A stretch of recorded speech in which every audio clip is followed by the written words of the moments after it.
안녕하세요. 역사의 깊은 울림과 신앙의 지혜를 나누는 시간입니다. 잠시 우리의 분주한 일상을 내려놓고 영원한 진리의 말씀에 귀 기울이는 이 시간이 여러분의 삶에 큰 위로와 힘이 되기를 소망합니다. 오늘 우리가 함께 나눌 이야기에 앞서 여러분께 작은 은혜의 나눔을 부탁드리고 싶습니다. 여러분의 구독과 좋아요는 단순히 숫자를 넘어 이 귀한 이야기가 더 많은 분들에게 닿을 수 있게 하는 소중한 동력이 됩니다. 이 말씀의 여정에 동참해 주시는 모든 분들의 삶 위에 하나님의 평강이 가득하기를 기도합니다. 오늘 이야기는 약속에 관한 것입니다. 특히 결코 깨어질 수 없는 하나님의 약속이 과연 인간의 역사 속에서 어떻게 지켜지는지에 대한 깊은 탐구입니다. 이 메시지를 전하는 한 신학자는 그의 삶 자체가 대를 이은 신앙의 증거라고 할 수 있습니다. 그의 가문은 무려 9대째 장로교 신앙을 지켜온 유서 깊은 믿음의 가문입니다. 1700년대 그의 조상들은 신앙의 자유를 찾아 스코틀랜드에서 머나먼 미국 땅으로 이주했고 그곳에서 미국 남부장로교회의 신실한 전통을 굳건히 지켜왔습니다. 시간이 흘러 1960년대 미국 장로교회는 거센 세속주의의 물결 앞에서 흔들리고 있었습니다. 많은 신학자들과 목회자들이 성경의 완전한 무오성, 즉 성경에 오류가 없다는 근본적인 믿음을 의심하기 시작했습니다. 1962년 한 교회 잡지에서 이런 질문을 던졌습니다. 오늘날 교회에 오류 없는 성경이 필요한가? 신학교 교수들조차 필요 없다. 애초에 교회는 그런 것을 가져본 적이 없다고 대답하는 충격적인 상황이었습니다. 바로 그때 그의 아버지를 포함한 신실한 믿음의 사람들은 성경을 믿지 않는 교회가 어떻게 교회일 수 있는가? 우리는 다시 시작해야 한다고 외치며 일어섰습니다. 이것이 바로 성경의 권위를 굳건히 지키는 미국 장로교 교단이 탄생하게 된 배경입니다. 이처럼 그는 하나님의 말씀이 생명처럼 소중히 여겨지는 가정에서 태어나고 자랐습니다. 그는 24살의 젊은 나이에 강도사로 사역을 시작해 30년 넘게 강단을 지켜온 신실한 목회자이자 세계적인 신학교인 리폼드 신학대학원의 총장으로서 수많은 다음 세대 사역자들을 키워내고 있습니다. 모든 신학교들이 학생 수 감소로 어려움을 겪던 지난 10년간 그가 이끄는 신학교는 오히려 34%나 성장하며 하나님의 살아계심을 증명했습니다. 이 모든 배경 설명이 중요한 이유는 오늘 우리가 들을 메시지가 바로 그가 목숨처럼 지켜온 하나님의 말씀과 그 말씀에 담긴 영원한 약속에 관한 것이기 때문입니다. 이제 그의 깊은 통찰과 함께 구약 성경 사무엘하 7장의 세계로 들어가 보겠습니다. 사무엘하 7장은 구약 성경 전체를 통틀어 가장 중요한 본문 중 하나입니다. 심지어 어떤 학자들은 이 본문이 모세 시대 이후 하나님께서 단 한 번에 가장 많은 말씀을 하신 기록이라고 말합니다. 무려 400년 만에 가장 길고 가장 중요한 약속의 말씀이 선포되는 순간인 것입니다. 이야기는 이렇게 시작됩니다. 다윗 왕은 모든 전쟁에서 승리하고 백향목으로 지은 화려한 궁전에서 평안을 누리고 있었습니다. 그의 시대는 태평성대였습니다. 어느 날 다윗은 창밖을 내다봅니다. 저 멀리 하나님의 임재를 상징하는 언약궤가 초라한 천막 안에 있는 것이 보였습니다. 그 순간 다윗의 마음에 거룩한 불편함이 찾아옵니다. 나는 이렇게 좋은 백향목 궁에 사는데 만왕의 왕이신 하나님은 어찌하여 천막에 거하시는가? 이건 옳지 않다. 다윗은 선지자 나단을 불러 자신의 소원을 말합니다. 내가 하나님을 위하여 곧 성전을 짓고 싶습니다. 다윗의 마음은 얼마나 아름답습니까? 그는 권력의 정점에서 교만해지지 않았습니다. 오히려 자신을 낮추고 하나님을 높이려 했습니다. 인간의 가장 중요한 목적이 하나님을 영화롭게 하고 그를 영원토록 즐거워하는 것임을 삶으로 보여준 것입니다. 선지자 나단 역시 다윗의 경건한 마음에 감동하여 말합니다. 왕의 마음에 있는 모든 것을 행하소서. 하나님이 왕과 함께 계시니이다. 하지만 그날 밤 하나님의 생각은 달랐습니다. 하나님께서 나단에게 나타나 말씀하셨습니다. 가서 내 종 다윗에게 전하여라. 내가 나를 위하여 내가 살 집을 건축하겠느냐? 하나님의 응답은 놀라웠습니다. 내가 이스라엘 자손을 이집트에서 인도하여 낸 날부터 오늘까지 집에 살지 아니하고 장막과 성막 안에서 다니며 내 백성과 함께 있었다. 내 백성 이스라엘을 먹이라고 명령한 그 어떤 지도자에게 너희가 어찌하여 나를 위하여 백향목집을 건축하지 아니하였느냐고 말한 적이 있느냐? 이 말씀 속에서 우리는 자신을 낮추시는 하나님의 위대한 사랑을 발견합니다. 내 백성이 광야에서 집 없이 떠돌 때 나 역시 그들과 함께 천막에서 살았다. 내 백성이 고난받을 때 나 역시 그들의 고통 한가운데 함께 있었다. 이것이 바로 우리 하나님의 마음입니다. 한국의 우리에게 이 모습은 더욱 깊이 다가옵니다. 전쟁의 폐허 속에서 혹독한 가난 속에서 우리 부모님 세대가 단칸방에 모여 서로를 의지하며 살았듯이 하나님은 저 높은 보좌에 홀로 계신 분이 아니라 우리 삶의 가장 낮은 자리, 가장 아픈 자리에 기꺼이 함께 거하시는 분입니다. 성경은 말합니다. 하나님은 마음이 상한 자를 가까이 하시고 통회하는 마음을 가진 자와 함께 하신다고. 여러분이 지금 어떤 어려움 속에 있든지 어떤 깨어진 마음으로 신음하고 있든지 기억하십시오. 하나님은 바로 당신 곁에 당신의 천막 안에 함께 계십니다. 하나님은 다윗의 경건한 마음을 기쁘게 받으셨습니다. 그러나 하나님은 다윗에게 더 크고 놀라운 계획을 보여주십니다. 다윗의 생각을 완전히 뒤엎는 약속을 주십니다.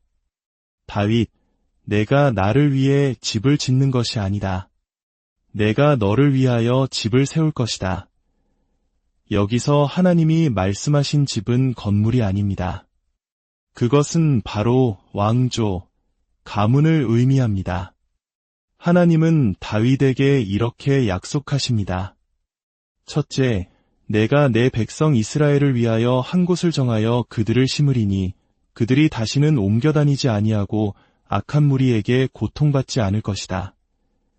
이스라엘이 약속의 땅에서 영원히 안전하게 거하리라는 약속입니다. 둘째, 내 수완이 차서 내 조상들과 함께 누울 때에 내가 내 몸에서 날내씨를 내 뒤에 세워 그의 나라를 견고하게 하리라. 내 집과 내 나라가 내 앞에서 영원히 보전되고 내 왕위가 영원히 견고하리라. 다윗의 후손이 영원히 왕위에 앉아 다스릴 것이라는 약속입니다. 영원한 땅, 그리고 영원한 왕조. 이것이 바로 하나님께서 다윗에게 주신 위대한 언약입니다. 하지만 구약 성경의 역사를 따라가다 보면 우리는 거대한 신학적 문제에 부딪히게 됩니다. 하나님의 이 영원한 약속이 처참하게 깨어지는 것처럼 보이는 현실을 마주하기 때문입니다. 시간이 흘러 약 400년 후 열왕기하 25장을 보십시오. 다윗의 마지막 후손인 시드기야 왕의 시대입니다. 바벨론의 느부갓네살 왕이 예루살렘을 침공합니다. 성은 무너지고 성전은 불탔습니다. 그리고 시드기야 왕은 바벨론 군대에게 사로잡힙니다. 느부갓네살 왕은 시드기야가 보는 앞에서 그의 아들들을 모두 죽입니다. 그리고는 시드기야의 두 눈을 뽑아버립니다. 그가 마지막으로 본 광경은 자기 아들들의 죽음이었습니다. 이스라엘 백성들은 포로가 되어 바벨론으로 끌려갔습니다. 약속의 땅은 이방인의 손에 넘어갔고 다윗의 왕조는 완전히 끊어진 것처럼 보였습니다. 어떻게 된 것입니까? 영원히 그 땅에 거하게 하시겠다던 하나님의 약속은 어디로 갔습니까? 다윗의 왕위가 영원히 견고할 것이라던 그 말씀은 어떻게 된 것입니까? 하나님의 약속이 실패한 것일까요? 이것이 바로 구약시대를 살았던 하나님의 백성들이 평생 씨름했던 질문이었습니다. 이사야, 예레미야, 에스겔 같은 선지자들도 이 고통스러운 질문과 마주해야 했습니다. 우리 역시 마찬가지입니다. 삶 속에서 하나님의 약속을 붙들고 살아가지만 때로는 약속과 정반대되는 현실 앞에서 우리는 의심하고 흔들립니다. 하나님, 정말 약속을 지키실 건가요? 성경은 놀라운 책입니다.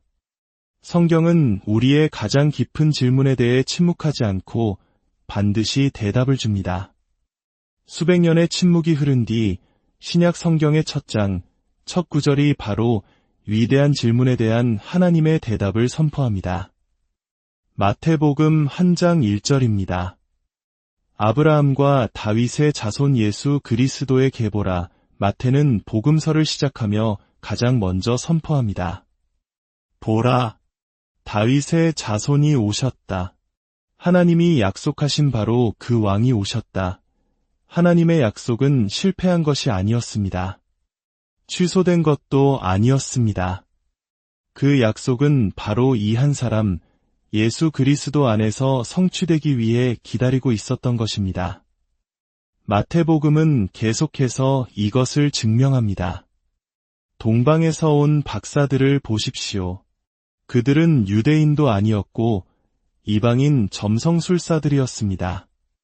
하지만 그들이 예루살렘에 와서 던진 첫 질문이 무엇이었습니까? 유대인의 왕으로 나신 이가 어디 계시냐? 이방인들조차 예수님이 바로 하나님께서 약속하신 그 왕이심을 알고 경배하러 왔습니다. 세례 요한의 외침을 들어보십시오. 회개하라, 천국이 가까이 왔느니라. 이것은 무슨 뜻입니까? 약속된 왕국이, 약속된 왕이신 예수 그리스도와 함께 마침내 이 땅에 임했다는 선포입니다. 예수님께서 세례를 받으실 때 하늘에서 음성이 들려왔습니다. 이는 내 사랑하는 아들이여 내 기뻐하는 자라. 이 음성은 사무엘하 7장 14절의 약속, 나는 그에게 아버지가 되고 그는 내게 아들이 되리니라는 말씀의 완전한 성취였습니다. 하나님 아버지께서 친히 증언하시는 것입니다. 이 예수가 바로 내가 약속했던 그 아들이다. 그가 너희의 영원한 왕이다.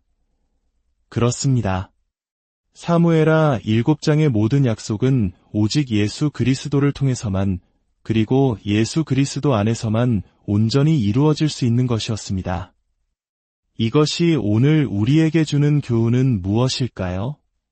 우리의 삶에는 하나님의 영광스러운 약속들이 많이 있습니다. 그러나 때로 우리는 그 약속이 언제 이루어질지 몰라 의심하고 조급해합니다. 다윗의 언약이 예수 그리스도 안에서 완전히 성취되기까지 하나님의 백성은 600년이라는 긴 시간을 기다려야 했습니다. 미국의 흑인 영가에 이런 가사가 있다고 합니다. 하나님은 당신이 원할 때 오시는 것이 아니라 항상 제때에 오신다. 사랑하는 성도 여러분, 믿으십시오. 하나님은 우리가 원할 때가 아니라 하나님의 가장 완벽한 때에 그분의 약속을 반드시 이루십니다. 우리가 보는 대로 걷지 않고 믿음으로 걸어야 하는 이유가 바로 여기에 있습니다. 우리의 상황과 환경이 아무리 하나님의 약속과 반대되는 것처럼 보여도 우리는 그 상황 너머에서 일하시는 신실하신 하나님을 신뢰해야 합니다. 하나님은 그분의 아들 예수 그리스도를 우리에게 주시겠다고 약속하셨고 그 약속을 지키셨습니다.